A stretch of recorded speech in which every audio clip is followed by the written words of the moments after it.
আসসালামু আলাইকুম। আজকে আবারও নতুন আরেকটি রেসিপি নিয়ে হাজির হয়ে গেলাম। আজকে আমি মটরশুঁটি দিয়ে শৈল মাছ ভুনা করে দেখাবো। এভাবে রান্না করলে খেতে ভীষণ মজা হয়।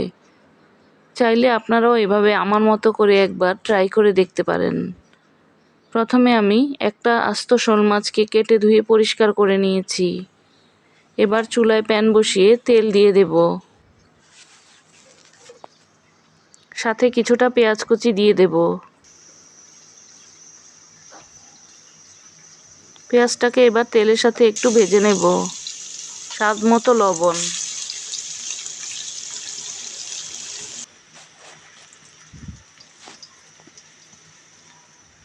পেঁয়াজটা ভেজে নেওয়া হয়ে গেলে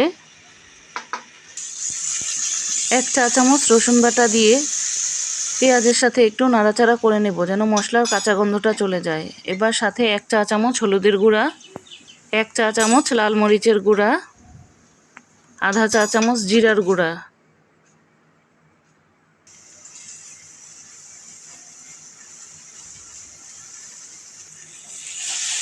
সামান্য পানি দিয়ে এবার মশলাটাকে একটু কষিয়ে নেব।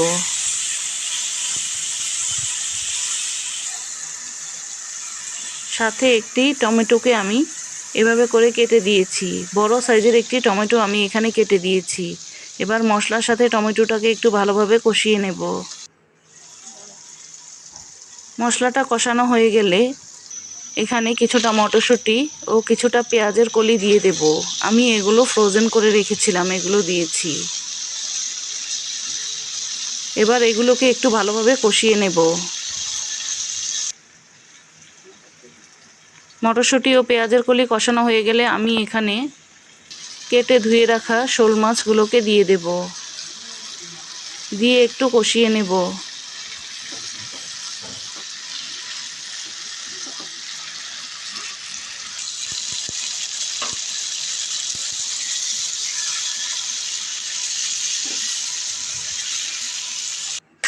ঢাকনা দিয়ে ঢেকে মাছটাকে একটু ভালোভাবে কষিয়ে নিতে হবে। মাছটা কষানো হয়ে গেলে ঢাকনাটা খুলে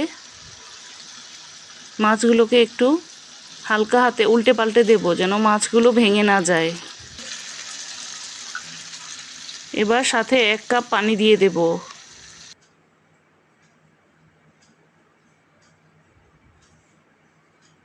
সাত আটটি কাঁচামরিচ আমি এভাবে ফালি করে দিয়েছি। এবার ঢাকনা দিয়ে ঢেকে কিছুক্ষণ রান্না করে নেব।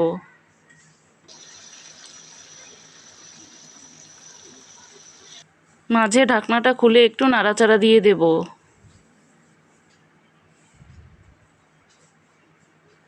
নামানোর কিছুক্ষণ আগে উপরে কিছুটা ধনিয়া পাতা কুচি ছড়িয়ে দেব। এখন চুলার আঁচটা বন্ধ করে দেব। এখন মটরশুঁটি দিয়ে শোল মাছ ভুনাটা পরিবেশনের জন্য তৈরি। চাইলে আপনারাও এভাবে একবার রান্না করে দেখতে পারেন। অনেকেই অনেকভাবে রান্না করে খেয়ে থাকেন, এভাবে একবার করে দেখবেন।